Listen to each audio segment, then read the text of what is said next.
Hello and welcome everyone. This is Type V3 with a Gunpla review of the 1 to 144th scale high-grade Lightning Gundam, the Team Tri-Fighter's long-range mobile suit piloted by Yuma Kosaka. There's a total of 9 items in this model kit release, 7 runners, a medium set of polycaps, and a sizable sticker sheet. The Lightning's inclusions are quite average for a standard high grade, but compared against the original kit it's based off of, 2008's HG Refined Gundam Zeta, the part count does seem lacking. Of course, the Lightning Gundam costs about a third cheaper than its predecessor, so this result isn't all that surprising. Speaking of which, neither is the build process. A few key areas like the shoulders and arms offer solid differentiation, as do the new parts, yet conceptually it doesn't stray far from its roots. Still, those new to the core design should expect a quick and easy build. With it all snapped together, the assembled HG Lightning Gundam looks great and closely lines up with its source material. There's not a whole lot this kit does wrong. The silhouette is clean, and outside of the slightly oversized waistskirts, the proportions are solid. Seam lines aren't too bad either, with the most notable area being relegated to the tops of the shoulders. Color separation is fairly decent and could probably be better, although the kit does employ heavy sticker usage to counter this issue. The light blue areas on the backs of the feet, the yellow details in the forearms, the yellow vents in the rear waistskirt, the green lenses in the shoulders, and the eyes are all stickers. Strangely, nothing's included for the front and rear head cameras. Moreover, despite all these stickers, you'll still need to paint in the shoulders, chest, and leg vents, as well as the sides of the torso for complete anime accuracy. A bit more work than I anticipated for a simple high grade.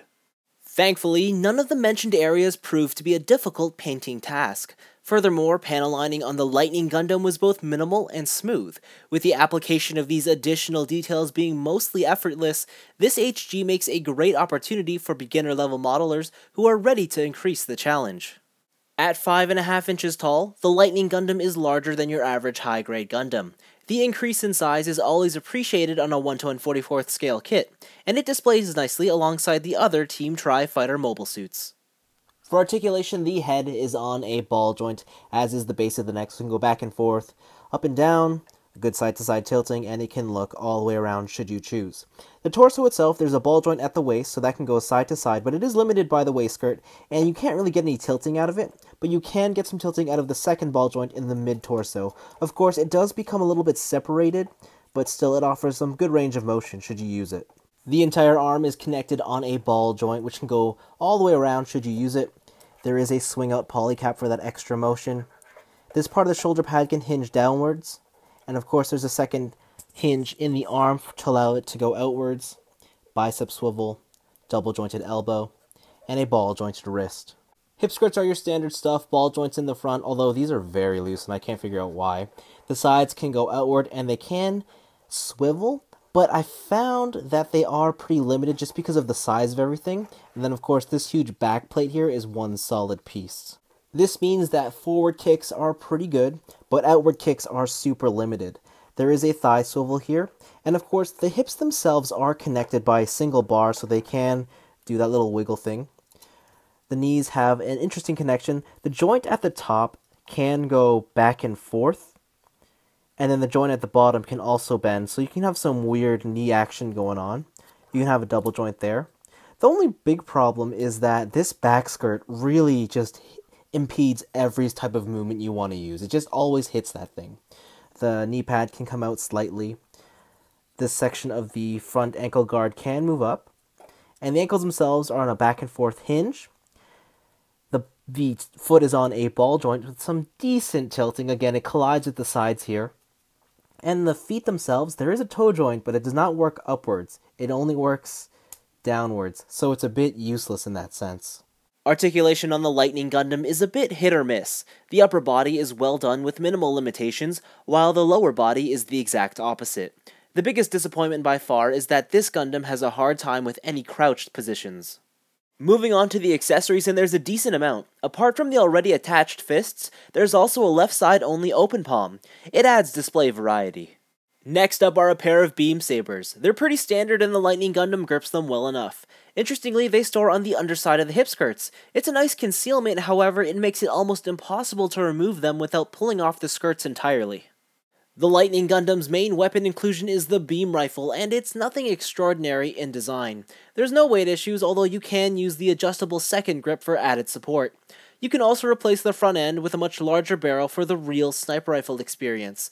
There's no extra features here, yet it's my preferred loadout. As for storage, you can plug the beam rifle into any of the peg holes located throughout the body. The last inclusion is the Lightning Gundam shield. It pegs onto either forearm and does shieldy things. It does have one special feature though. You can tab the shield onto the front end of either the short or long-barreled beam rifle to act as a bipod for the gun, and I have to admit, it's a neat feature. Ever since its first appearance in Gundam Build Fighters, I've never been a fan of the Lightning Gundam. To me, it always just resembled a lame variant of the much cooler Zeta Gundam. Nevertheless, this is a good high-grade model kit, and more than that, I am shocked at how much I'm enamored with it. In terms of representing the source material, it's pretty bang on, and the larger size of the mobile suit is great for the lower high-grade price point. While there aren't a plethora of accessories, there's just enough originality to their gimmicks to keep things fresh. Sure, there's a couple of negatives here too. The most significant deterrent is obviously the amount of extra work needed for complete anime accuracy, though again, it's not the most difficult of tasks.